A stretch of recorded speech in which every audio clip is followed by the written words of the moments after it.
The confusing, violent, and cataclysmic events we know today as the Bronze Age collapse shook the Mediterranean 3,200 years ago, which is roughly how long it feels like it's been since we last had a main series historical Total War game. But much like Ramesses III led Egypt out of this dark era, Creative Assembly's Sophia studio, which most recently released the semi-mythological A Total War Saga Troy, brings us Total War Pharaoh. The mysterious sea peoples are coming, and as a variety of competing leaders from the Egyptian, Hittite, and Canaanite cultures, it will be up to us to weather the storm.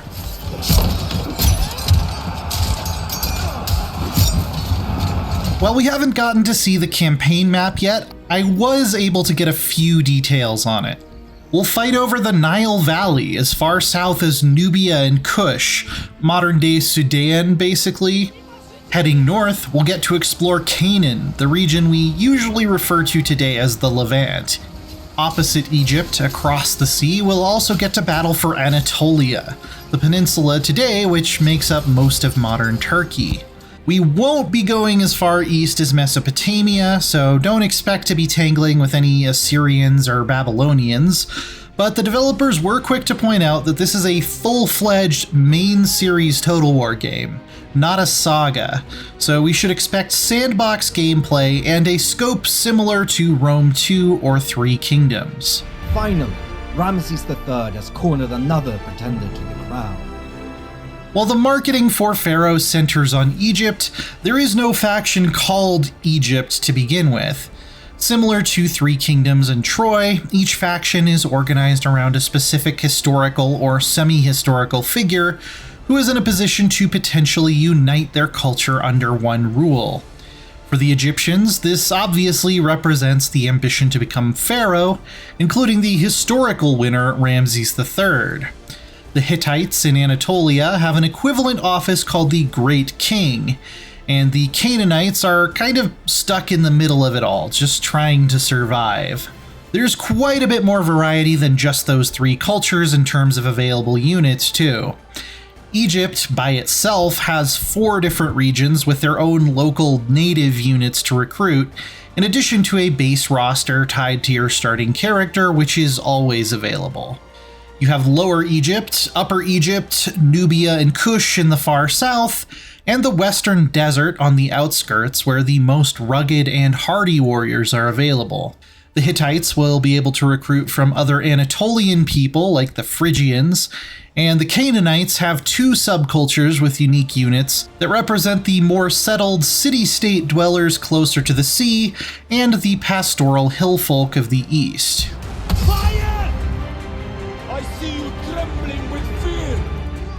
As this campaign focuses on the Bronze Age collapse, the world will grow darker and more dangerous as the turns tick by, partly based on how well you're doing at holding everything together. One of the main ways this manifests is in battle as a dynamic weather system. You might start a fight under a baking desert sun, only to be caught in a raging downpour moments later. This can change the terrain mid-battle, with large areas of ground turning into mud that slows down chariots and heavy infantry. Likewise, this marshy muck can dry up if the sun grows too brutal. Each culture is equipped to handle their native lands better than others. Egyptians are typically lightly armored, which makes them nimble and very capable at fighting in extreme heat. The Hittites are much more heavily clad in bronze, shrugging off the cold and the rain and able to endure quite a bit more damage, but they will be more susceptible to the relentless desert sun. Then we come to the enigmatic Sea Peoples, who seemingly overran many ancient and powerful cities during this time. We know very few concrete facts about them, so their depiction in Total War Pharaoh is assembled from fragments of art and written accounts, along with some historical best guesses, but their main role is to serve as a major endgame challenge like the Huns in Total War Attila. They're ruthless raiders and obviously quite talented seafarers, visually realized as a multi-ethnic coalition with eclectic combat gear that suggests they've gathered warriors from all over the ancient Mediterranean. Some of their troops are clearly riffs on Total War Troy's Mycenaeans. They have multiple units with Aegean in their names, for instance. Others borrow from ancient depictions of Corsican, Sardinian, or Cretan islanders.